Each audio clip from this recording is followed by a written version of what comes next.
Evangelho do Reino. Vamos pensar um pouquinho hoje sobre a oração do Reino. Pode servir como título, viu? Oração do Reino.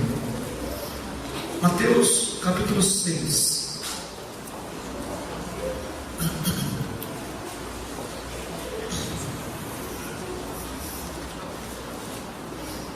Diz assim: guardai-vos de praticar os vossos atos de justiça diante dos homens, para seres vistos por eles. Se o fizerdes, não tereis galardão junto de vosso Pai que está nos céus. Portanto, quando deres esmola, não faças tocar trombeta atrás de ti, como os hipócritas nas sinagogas e nas ruas, para serem glorificados pelos homens. Em verdade vos digo que já receberam o seu galardão.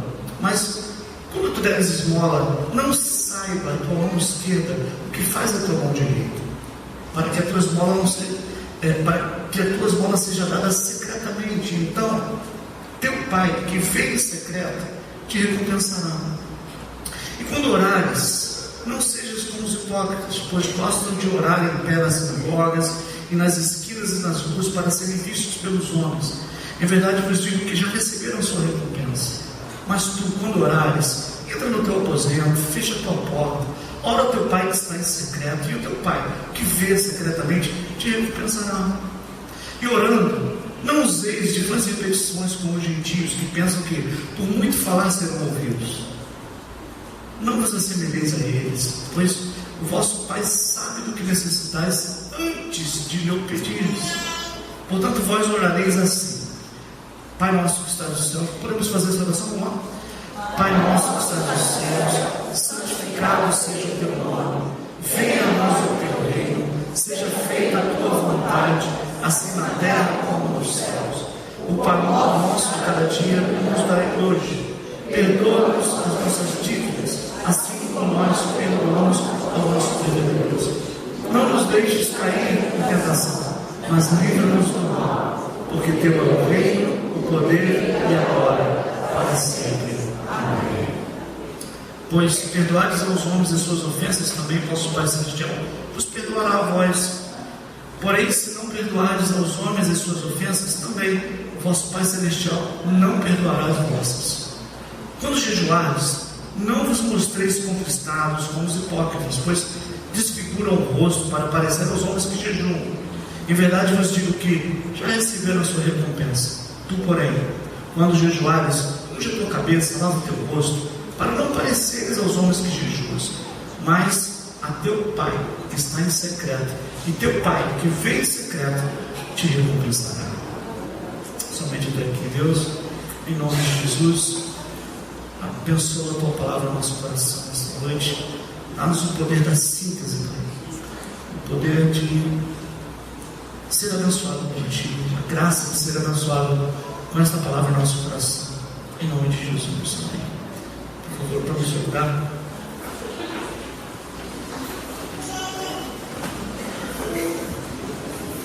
Parece que essa coisa do reino é incessante. Parece que essa coisa do reino ela não acaba. Ela é um fluxo, tanta coisa boa, tanta coisa linda que a gente aprende acerca do reino de Deus. E tem muito mais coisa ainda a ser revelada, a ser desvendada aos nossos corações da parte do Senhor, no que tange ao reino de Deus que nós estamos estudando. Esse capítulo número 6, ele faz parte daqueles 3 capítulos que eu disse outrora para vocês, que falam dos estatutos do reino. Os capítulos 5, 6 e 7, eles trazem uma série de estatutos, uma série de recomendações, uma série de princípios que regem o funcionamento desse reino. A gente já estudou aqui que esse reino é um reino diferente, que vem na contramão do reino desse mundo. É um reino que ele vem confrontar uma série de princípios que a gente herdou dos nossos pais. Muitas coisas boas nós herdamos dos nossos pais, mas muita coisa errada também herdamos dos nossos pais. Mas os nossos pais passaram algumas coisas erradas para nós, não por culpa ou não foi por dolo, não por dolo, mas por culpa, né? Eles não tinham intenção de errar, eles quiseram fazer o melhor conosco, mas eles também receberam orientações às vezes que foram erradas. E Jesus traz esse confronto, traz alguns confrontos de ideologias, né? E Jesus ele diz assim: ouviste o que foi dito, eu porém vos digo. Ou seja, Jesus está trazendo uma nova vertente de coisas que a gente aprendeu, ou está ensinando coisas novas para a gente. Eu tenho aprendido coisas novas de Deus. Você tem também? Tenho. Realmente eu tenho aprendido.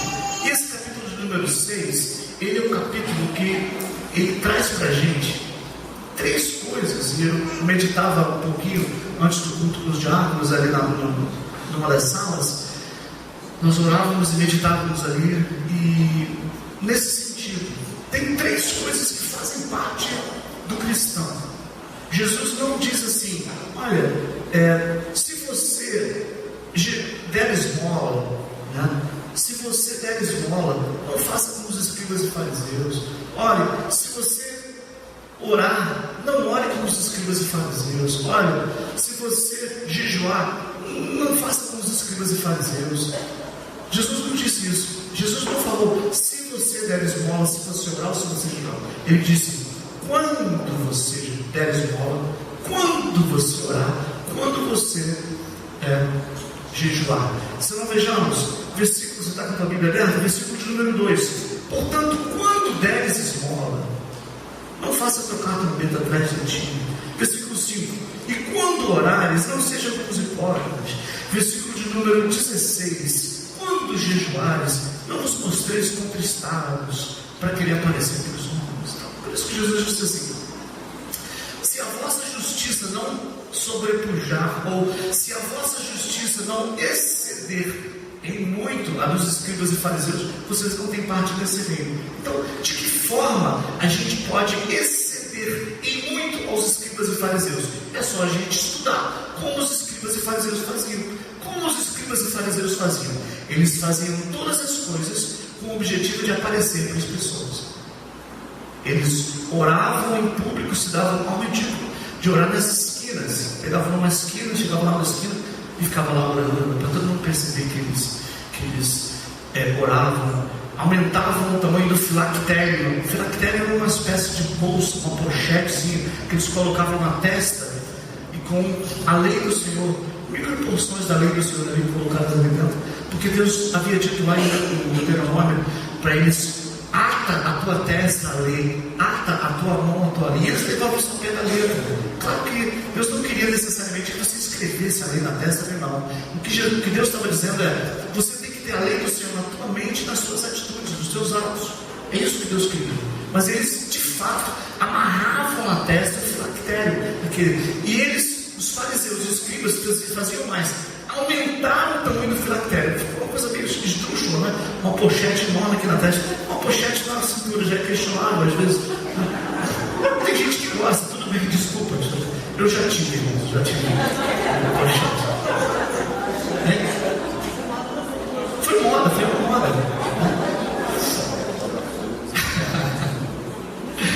Ah, meu Deus. Me perdoe. Mas não tem nada contra, não. Enfim. Mas imagina na testa.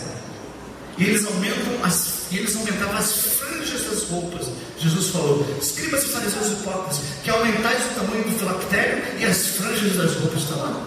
Interessante. As franjas, falam das franjas das vestes sacerdotais. Entendeu? Então, as franjas falam a vestuário sacerdotal fala de santidade, então eles aumentavam, uma coisa bem comprida, para ficar com uma roupa bem, assim, para mostrar para os homens que fazem. Mas, o que eu quero? Primeiro ensinamento para nós hoje aqui é esse: dar esmolas, orar e jejuar já está no pacote. Não é mérito nenhum fazer isso. Eu louvo a Deus pelas pessoas que doaram essa noite. Mas, desculpa te dizer, isso já é teu. Já é natural do crente. Não fica feliz assim demais, não. Fica só feliz. Não precisa ficar, né? Porque isso aí já faz parte do cristão. Que Jesus falou: quando você der esmola, não pense em esmola como aquelas esmolinhas, pelo amor de Deus, aqueles 10 centavos que estão ali no bolso da esquina. Não é isso, não. Esmola aqui no sentido de generosidade. Teve um homem na Bíblia que bem crente era. E Deus levanta Pedro e manda ir à casa dele com uma mensagem de Deus. Deus está mandando te dizer: eu tenho ouvido as tuas orações e tenho visto as tuas esmolas. Nem crente era, chamava-se Cornélio, está lá em Atos dos Apóstolos. Deus não está olhando só para os crentes, Deus está olhando para o homem. Deus não é dos crentes, Deus é do homem, da humanidade. Amém? A mãe foi murcha, foi decepcionante, desculpa. Está na Bíblia. Deus ama o homem, não só os crentes. Claro que aquele filho que faz a vontade do pai, ele fica mais feliz, é claro. Mas Deus ama a humanidade. Deus ouve a oração de pessoas que às vezes eu costumo dizer que o céu será um lugar de muitas surpresas. Tem gente que você, ao chegar lá, porque eu vou, você vai? Uma hora eu te encontro lá. E quando chegarmos lá, algumas pessoas a gente vai procurar e não vai achar. Puxa, eu podia apostar. E outras que você for olhar para você, claro que não vai ter esse pensamento. Então estamos fazendo uma especulação. É porque o céu será um lugar de muitas surpresas. Muitas surpresas. O céu é um lugar de gente que crê em Jesus. A salvação está em Jesus. É Jesus que salva. Amém? Então orar, jejuar e ser generoso, ofertar, já faz parte do cristão. Não fica orgulhoso por isso não. Se você ora muito, esquece. Você ora menos do que você deveria. Se você acha que dá muita esmola, dá muita oferta, abençoa muita gente, não faz publicar isso. Eu acho bonito e às vezes também não acho, ao mesmo tempo, quando eu vejo assim: Bill Gates doou 700 milhões de dólares para uma instituição de caramba. Por um lado eu fico: caramba, que homem, cara, que homem. Fantástico isso. Por outro lado eu falo assim: pô, mas ele não precisava publicar no jornal. Bate do marido está falando aqui que abate imposto de renda, coitado do bebê. O marido já detona. Eu sei que abate, eu sei. Mas mesmo assim, meu Deus, quanta gente abençoada com isso. Aí. Apaga essa parte da mensagem.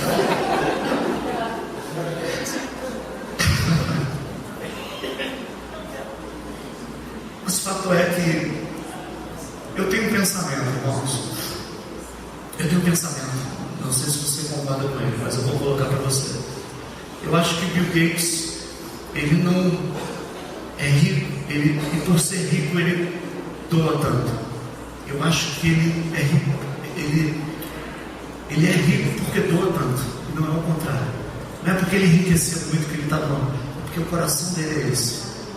Porque o cara ele consegue abrir mão de quase 20% da sua fortuna, mais de 20%, consegue abençoar tanta gente. E tem outros milionários americanos também, né?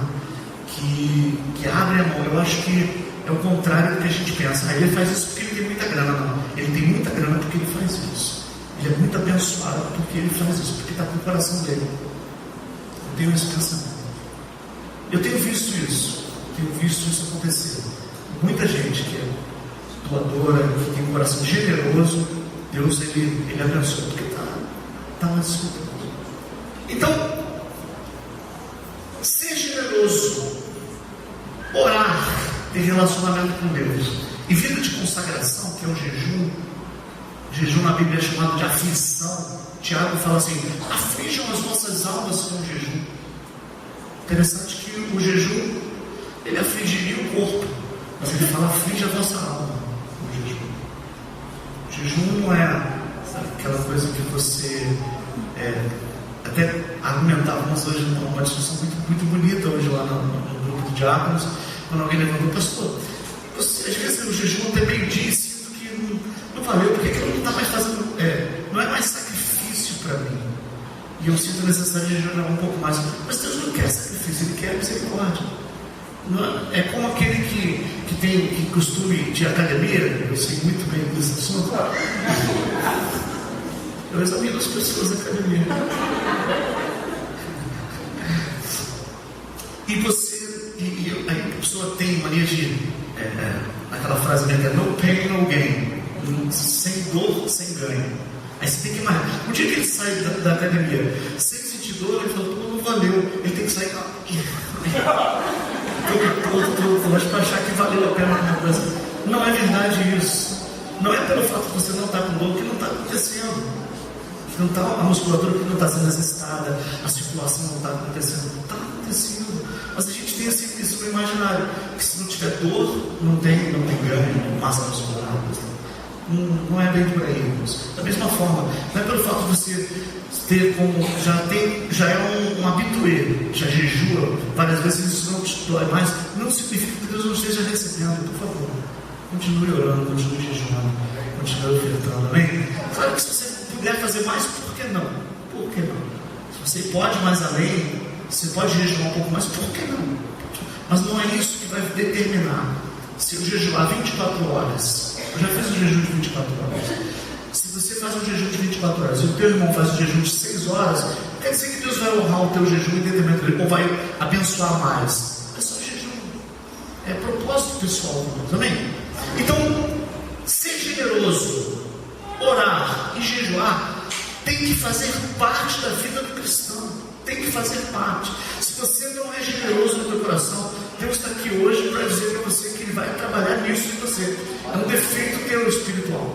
É um defeito de caráter nosso. Ser cristão é igual a ser generoso, é igual a abrir mão, é igual a ofertar, dizimar e abençoar, como vocês fizeram aqui essa noite. Como as pessoas naturalmente já vão, puxa vida, vão abrir o coração para abençoar os adolescentes e fizeram campanha para comprar o ar-condicionado que eu sei. Então é isso que Deus está falando. Então faz parte da vida do cristão. Mas vamos à oração do reino. Está dentro desse contexto. Então eu quero só dizer o seguinte: a oração do reino está mergulhada dentro desse contexto. Então é como a igreja fosse esse recipiente. Esse é o contexto. É um contexto de vida de consagração, vida de relacionamento com Deus durante a oração e vida de generosidade, de entregar a sua vida. Nesse ambiente, nessa atmosfera, Jesus ensinou a orar. Então, quando vocês orarem, façam assim, ele disse, portanto, vós orareis assim, versículo 9: Pai nosso que estás nos céus, santificado seja o teu nome. Ele disse para nós aqui, a gente aprende na oração, dita oração do Pai Nosso, ele ensina para a gente algumas características de Deus. É importante que a gente ore a alguém que a gente conhece. E aqui tem algumas características de Deus nessa oração. Se não vejamos, você está com o texto para a gente? Pode projetar para a gente? Ele diz, versículo 9: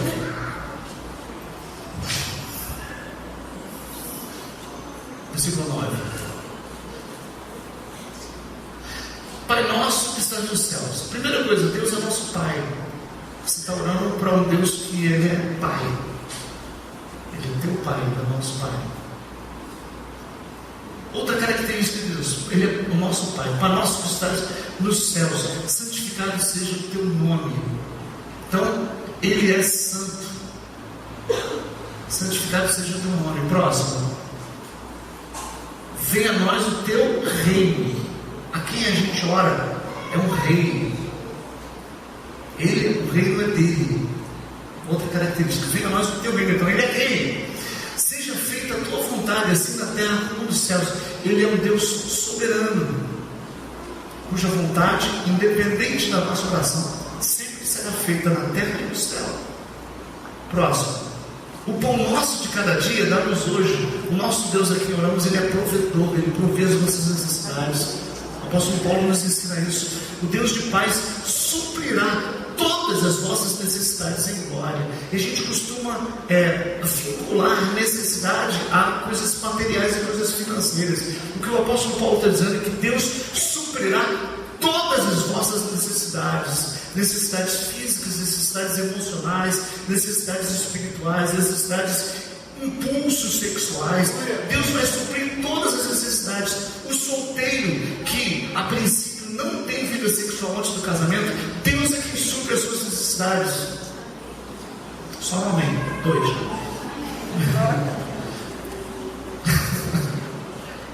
isso que a gente precisa entender. Todas as nossas necessidades são supridas em Cristo. Então Ele é um Deus que supre as nossas necessidades. O pão nosso de cada dia damos hoje. Próximo, perdoa as nossas dívidas. Ele é um Deus perdoador. Veja características de Deus em minha oração. Jesus ensinou a orar e ensinou quem é Deus, porque para isso Ele veio. Perdoa as nossas dívidas. E Ele é um Deus perdoador, assim como nós perdoamos os devedores próximos. Não nos deixes cair em tentação. Algumas versões não nos induzas à tentação. Não nos deixes cair. Eu gosto mais da versão, não nos deixes cair em tentação. O nosso Deus é um Deus socorro, bem presente na hora da tentação, na hora da angústia, na hora da aflição. É um Deus que está presente, um Deus que não é ausente, que está vendo de camarote a nossa dor. Ele está assistindo, está de bem de perto. Então, Ele nos livra de todo o mal. Porque teve o reino, o poder e a glória para sempre. A oração do reino, ela nos ensina mais, ela fala da Trindade. O Deus Pai, o Deus Filho, o Deus Espírito Santo, eles estão mergulhados. Então vejamos, volte ao versículo 9. Outra curiosidade da oração do reino. Portanto, vós orareis assim: Pai nosso que estás no céu, santificado seja o teu nome. Aqui ele está se referindo ao Deus Pai, ao nosso Deus Pai. Próximo, Bruno. Santificado seja o teu nome, venha a nós o teu reino. Ele é o Deus que reina. Próximo. Seja feita a tua vontade. O pão nosso de cada dia. Jesus se apresentou para nós como o pão da vida. Eu sou o pão que desceu dos céus. Aquele que comer desse pão nunca terá fome. Jesus, ele se apresenta como o pão da vida, como o maná. O apóstolo Paulo fala assim: como o maná foi derramado, foi entregue lá no deserto, Jesus veio para ser o nosso alimento. Aquele que tem a Jesus, ele satisfaz as suas necessidades, todas que quaisquer que sejam. Como aquela figura que você vai para um restaurante, e você entra lá, e você está num rodízio de carne, você que gosta de carne vermelha, e você come, oferece: quero sim, quero. Você não nega um pedaço, né? Felipe está aí, quase caindo a cabeça. E você vai, sei lá, cupim, linguiça, ovo frito, miojo, vai descendo tudo. Aí você come e fica satisfeito. Depois você come bastante, fica assim, começa a ficar feliz, aí afasta a cadeira para trás, você começa a bater papo. Aí você pede uma sobremesa, você come a sobremesa, traça a sobremesa, sempre tem espaço para aqui, mas você traça a sobremesa todinha. Aí no final, para não ficar a sobremesa falando, você pede um café. Aí no café vem junto um biscoitinho, você come o biscoitinho. Pode comer aquele biscoitinho dentro de manteiga, depois aí você come um biscoitinho, você sai. Aí você vai pagar e ainda pega a bala. Não é isso? Como pode isso, gente? Como pode? Aí você paga assim, aí sai chutando bala.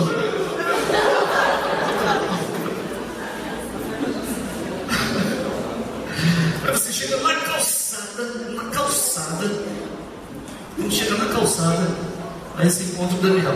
O Daniel está entrando no restaurante.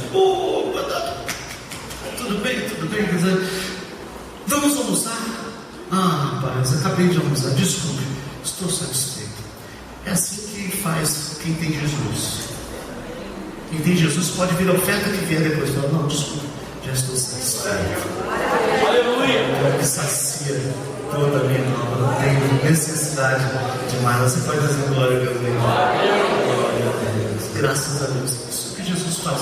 O pão nosso, então esse pão de cada dia é Jesus de uma forma simbólica também. Então, Deus Pai começa falando de Deus Pai, no meio ele fala de Deus Filho. Próximo, Bruno, por favor. E ele continua dizendo: perdoa as nossas dívidas, assim como nós perdoamos os nossos devedores. Próximo. Não nos deixes cair em tentação. A Bíblia diz que o Espírito Santo é aquele que nos ajuda nas nossas fraquezas. Ele que não nos deixa cair.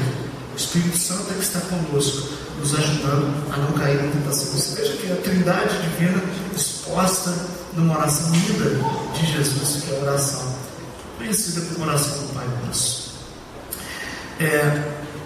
Tem outras coisas importantes para a gente aprender aqui. E eu queria que você visse comigo. Volte ao versículo 9, você deve ter que ficar indo e voltando toda hora. Ele diz: aqui a gente vê 3 pedidos em referência que dizem respeito ao nosso relacionamento com Deus. 3 pedidos em relação a Deus e 3 pedidos em relação a nós. É sobre esses pedidos que eu queria, pelo menos, começar a pensar hoje aqui com vocês. Ele diz assim: portanto, vós orareis assim, 2 pontos. Pai nosso que estás nos céus, santificado seja o teu nome. O primeiro pedido que a gente faz, veja bem, irmãos, o primeiro pedido da oração é um pedido espiritual, não pode ser um pedido material. Eu sei que no desespero a gente às vezes começa a orar: Pai nosso, Deus querido, Deus de eterna graça. A gente fala de gente que está acostumado a falar, depois fala: por favor, faça isso. Jesus está ensinando uma oração modelo para a gente. Comece adorando, comece se rendendo, porque se você não tiver tempo de pedir, Deus sabe do que você precisa. Se você só tiver 5 minutos para orar, só tem 5 minutos, não gasta tempo pedindo coisa para você, não. Começa orando, começa colocando para Ele: Pai nosso, Pai, Abba Pai, Paizinho, santificado seja o teu nome. Santificado seja o teu nome. Mas o nome dele já não é santo. Aliás, ele não é 3 vezes santo. Santo, santo, santo. Foi o que a visão que Isaías viu. É o Senhor dos Exércitos. A visão apocalíptica também. Ele é santo. Mas por que eu tenho que orar para que ele seja santificado? Eu tenho que orar para que ele seja santificado na minha vida. Não é apenas que o nome dele seja santo, porque é santo. Pai nosso, que o teu nome seja santo na minha vida. Que a minha vida seja uma expressão da tua santidade em meio das pessoas. Que a tua vida, a minha vida seja assim, consagrada a ti, Senhor. Essa canção sempre me toca muito. O primeiro pedido é esse. O primeiro desejo da oração é esse: Senhor, santificado seja o teu nome. A segunda oração também diz respeito a Deus: santificado seja o teu nome. Próximo: venha o teu reino. Ao lado, estudando o reino de Deus, a gente já viu a responsabilidade que é pedir para que Ele traga a nós o reino dele. Mas que a gente já amadureceu bastante para ver que as exigências não são poucas. Os princípios do reino, os estatutos do reino, a inversão de valores que Jesus faz, como que a dinâmica do reino funciona. E ainda assim, ele fala: quando vocês orarem, peça a Deus que o reino dele venha até vocês. Venha o teu reino. O segundo pedido diz respeito a Deus também, não diz respeito a nós. Primeiro pedido da oração: o Senhor, por quê? Orei para que o nome dele seja santificado na minha vida. Qual foi o seu segundo pedido? Para que o reino dele venha até mim, para que ele reine sobre mim, para que o reino dele se estabeleça na minha vida, na minha casa, na igreja de Cristo, na terra, onde quer que estejamos. Que o reino, que a dinâmica do reino, que o fluxo da dinâmica do reino, os princípios de funcionamento desse reino, Deus dá-me condições de viver a dinâmica desse reino. Porque a gente estudou um tempo atrás aqui também, que em Apocalipse, por 7 vezes, Deus fala: ao que vencer, dar-lhe um novo nome, falando de identidade. Vocês lembram? Ao que vencer, eu vou dar que seja firmeza, que seja coluna na casa de Deus. Deus promete dar firmeza espiritual. Ao que vencer, eu lhes darei comer do maná escondido. Deus promete para nós comida, alimento. Ao que vencer será vestido de vestes brancas. O reino promete para a gente vestimenta. Então são 7 coisas que o reino garante para nós. Mas por que diante das 7 coisas ele fala assim: ao que vencer, ao que vencer, ao que vencer? Vencer o quê? O pecado? Não. O pecado já foi vencido na cruz. O pecado a gente vence diariamente, renunciando ao pecado, pedindo graça a Deus, jejuando, porque quando jejuamos, afligimos a nossa carne, colocamos a nossa carne no lugar dela. Muita gente não resiste às tentações, porque às vezes não tem esse hábito de jejuar. Então, vencer o quê? O diabo? Não. Esses inimigos são inimigos vencidos. O diabo, o mundo, a carne, o pecado, tudo foi vencido na cruz do Calvário. E a morte foi vencida na cruz. Esse é o único último inimigo que a gente vai vencer é a morte. Amém? O último inimigo que a gente vai vencer é a morte. Eu me levantarei na primeira ressurreição, diz a antiga canção. Então, há o que vencer. Vencer o quê? Vencer isso, irmãos. Vencer esses estatutos. Vencer nesse nível que ele está colocando. Bem-aventurados que choram, porque serão consolados. Bem-aventurados os limpos de coração, porque esses aqui verão a Deus. Como cantamos hoje aqui sobre mãos limpas. Não foi a leitura que foi feita, né? Leitura devocional. Mãos limpas, coração puro diante de Deus.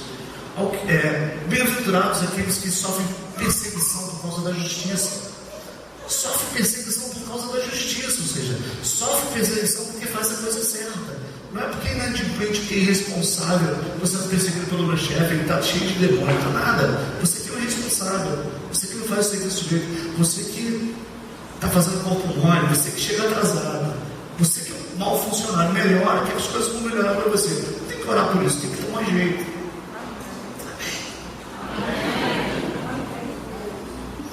E depois fica botando a culpa no infeliz do diabo. Não vou falar pobrezinho, não, no infeliz do diabo. Ao que vencer. Vencer essa dinâmica do reino. Vencer esses princípios do reino. Segundo pedido da oração, então, é esse: seja feita a tua vontade, assim na terra como no céu. Então o pedido é esse: Pai nosso que estás nos céus, santificado seja o teu nome, venha a nós o teu reino. E o terceiro pedido, qual foi o teu terceiro pedido de oração? Foi que a vontade dele seja feita na minha vida. Esse é um pedido forte. Você pedir que a vontade dele seja feita e não a tua, significa abrir mão da própria vontade. Significa abrir mão do teu próprio desejo, do teu próprio coração. Esses são os 3 pedidos espirituais. E os 3 pedidos para a gente são estes. Ele continua dizendo: o pão nosso de cada dia nos dá hoje. Eu não nego que esse pão aqui seja o pão de verdade, o pão alimento de cada dia. Mas para evitar a ansiedade, Jesus está falando: peça o pão de hoje. Porque tem gente preocupada com o pão de amanhã. Você tem que se preocupar com o futuro. Tem que pensar numa previdência. Tem que pensar no futuro do teu filho. Você tem que pensar em tudo isso, tudo bem? Estou dizendo que não tem. Mas não a ponto de tirar o teu sono hoje. Basta hoje, o pão de hoje, o mal de hoje, a bênção de hoje. Deus tem coisa para hoje. O maná descia todos os dias. Todos os dias o povo de Israel tinha que acordar cedo e ia lá buscar o maná. E o maná estava lá. Todos os dias. E o dia que eles não podiam pegar, que era dia de sábado, Deus mandava que ele pegasse uma porção dupla. Na sexta-feira, digamos, pegava uma porção dupla para a sexta e para o sábado. Mas para todos os dias, Deus falava: só pegue a porção do dia. Vamos supor, quarta-feira, só pegue a porção da quarta-feira. Um espertinho ou outro que pegava a porção dupla, no dia seguinte estava tudo estragado. Mas na sexta-feira, quando Deus mandou, pegue para 2 dias, não estragava. Que coisa curiosa. É Deus ensinando que Ele vai suprir a tua necessidade todos os dias. Você não precisa se preocupar com o de amanhã, porque o de amanhã vai estragar. E às vezes a gente estraga tudo mesmo com a nossa ansiedade. A gente está tão preocupado. E Jesus fala assim: não vos preocupeis, porque os fariseus é que se preocupam com isso. Busca o reino de Deus e a sua justiça, e as demais coisas vos serão acrescentadas. Busca primeiro o reino de Deus. Ele não diz que vou buscar só o reino. Ele diz que vou buscar primeiro o reino de Deus. Tem que estudar, tem que trabalhar, tem que fazer tudo. Mas busca primeiro o reino. Sabe o que significa buscar primeiro? Não é começar. Às vezes não é necessariamente começar. Sair de casa sem orar. Meu Deus, meu dia está amaldiçoado, estou azarado. Nada disso. É você ter tudo no teu coração colocar Deus em primeiro lugar, em prioridade. Deus tem que ser prioridade na nossa vida. E prioridade não é questão só de agenda. Prioridade é uma questão intrínseca, uma questão interior. Eu estou fazendo 1000 coisas, mas eu tenho prioridades dentro de mim. A minha família é prioridade sobre muitos assuntos. Eu passo às vezes 10, 12, 14 horas dentro de um plantão duro, difícil. Mas dentro do meu coração eu tenho outras prioridades. Deu para entender, irmãos? Naquele momento eu preciso resolver o problema do doente. Eu me esforço ao máximo para fazê-lo. Mas as prioridades da nossa vida precisam ser entendidas. Porque apesar de eu ficar 14 horas, 12 horas dentro de um plantão, o meu trabalho não é mais a minha prioridade máxima. Prioridade máxima. Embora eu preciso dele para sustentar, para honrar a minha família, para ter honra, para honrar a minha família. Foi Fagner que disse, né? Sei lá, que sem o seu trabalho, o homem não tem honra. Tem uma música aí. Eu acho que foi Fagner. Isso não foi paciência. Quando Marta e Maria estavam lá recebendo Jesus na sua casa, veja bem que interessante. Marta e Maria recebendo Jesus. Marta, atarefada, fazendo um monte de coisa, trabalhando para Jesus. Botou o frango no fogo para Jesus. Limpando a casa para Jesus. Passando um café fresquinho para Jesus. Afinal de contas, Jesus era hóspede. Estava ali na casa dele. Marta, Maria e Lázaro. Estava lá na casa deles. Maria estava sentada aos pés dele, só bebendo, porque ele estava nos ensinamentos dele. Aí chega uma hora que Marta se estressa e fala: Senhor, você não se importa que minha mãe fique aí de bobeira? Estou aqui trabalhando, fazendo tanta coisa, minha irmã está aí. Aí Jesus fala para ela: Marta, Marta. Preste atenção nas expressões bíblicas que se repetem. Marta, Marta. Em verdade, vos digo. É uma repreensão. Marta, Marta, estás ansiosa com coisas demais. Jesus tinha dito: buscar primeiro o reino de Deus e as demais coisas. E Marta estava com coisas demais. Entre demais coisas e coisas demais é uma linha muito fina, irmãos. Tem uma linha muito tênue entre transformar demais coisas em coisas demais. Tem gente que está sobrecarregada sem necessidade. Já falamos sobre isso quando estudamos aqui a tentação de Jesus. Tem gente transformando pedras em pães. Não é isso que ele quer. O pão vai chegar para você. O pão nosso de cada dia. Você precisa trabalhar tanto, até transformando pedras em pães, fazendo tudo virar pão. Pelo amor de Deus. O pão já é garantido. Você tem que trabalhar, tem que buscar o reino, mas prioridade. Então, quando veja só que a presença de Jesus, pastor, o que você está falando? A presença de Jesus não faz diferença. A presença de Jesus não fez diferença para Marta, fez diferença para Maria. Então, o simples fato de ter Jesus presente não faz diferença na minha vida nem na tua vida. Eu tenho Jesus na minha vida, sim, mas não está fazendo diferença. Você continua fofoqueiro, continua resmungão, continua pecador, continua caindo nos mesmos erros de sempre, continua ansioso, continua tudo. Que diferença Jesus está fazendo na tua vida? Nada. Então não basta ter Jesus. O que é importante? Priorizar Jesus. Isso é que vai fazer a diferença. E Jesus disse para Marta: Marta, Marta, estás ansiosa com coisas demais. Maria escolheu. Quem completa? Não. Alguns disseram certo. Não escolheu a melhor parte. O texto diz: Maria escolheu a boa parte. Jesus não é a melhor opção. Jesus é a única. Jesus não é a melhor opção. Jesus é a boa. Nenhuma outra é boa. A de Jesus é a opção boa. A opção boa. Glória a Deus. Vamos ficar somente nesses primeiros três pedidos. O que Quem sabe a gente já vai sair daqui já transformado. Depois a gente fala do restante.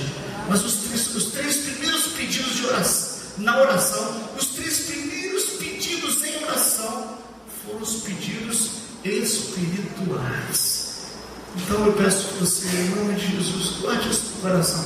Peça a Ele: Pai, que o Teu nome seja santo na minha vida, santificado seja o Teu nome, que o Teu reino venha sobre a minha vida, que eu viva essa semana na perspectiva do reino, vencendo os princípios do reino, vencendo, trabalhando nos princípios do reino, e que a Tua vontade seja feita na minha vida, que eu passe, ó Deus, se eu não estou fazendo, a priorizar o Teu reino, a Tua vontade na minha vida, e que Tu sejas soberano e Senhor sobre a minha vida.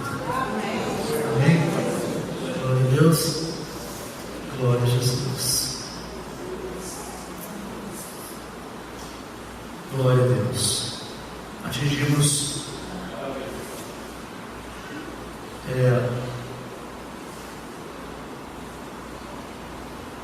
quase totalmente, só falta um adolescente.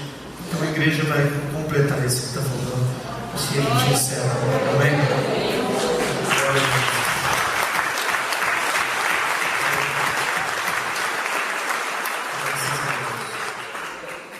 Vai ser bênção. Vamos fazer uma oração. Falamos tanto de oração. Vamos fazer uma oração. Mas antes de fazer uma oração, eu queria fazer um convite. Se você está aqui hoje, enquanto a gente estiver aqui no culto, enquanto a gente estiver aqui na igreja, a gente vai fazer esse convite. Quem quiser entregar a sua vida a Jesus, viver na perspectiva do reino, viver para o reino, viver para Deus. Se você está aqui hoje, essa mensagem tocou você. Você falou: poxa, eu fui desafiado nessa área. Se você está meio afastado do caminho, se você está meio entristecido, caramba, eu vou afirmar novamente espaço no Senhor. Tanta coisa boa, tanta coisa do reino de Deus para acontecer na minha vida. Se essa palavra tocou no teu coração e você quer fechar uma nova aliança, uma aliança firme com Deus, você está aqui, gostaria que a gente orasse com você, faz um sinal assim que a gente orar com você. Assim eu quero. Glória a Deus. Deus abençoe a sua vida. Então, alguém que está afastado do caminho do Senhor, eu sei que os crentes eles querem, a gente quer isso. Mas eu digo especificamente alguém que esteja caminhando aí fora do caminho do Senhor, tá? Queria fortalecimento nessa área. Ou alguém que não conhece mesmo um caminhar com Deus, que não é crente de Jesus, gostaria de entregar a vida a Jesus pela primeira vez na vida e caminhar com Ele, ser crente a partir de hoje e quer fazer essa aliança com o Senhor hoje. Você está aqui também? Você tem que levantar sua mão assim. Se você está aqui e quer fazer essa aliança com Deus, e a gente vai orar por você. Vamos todos ficar de pé. Vamos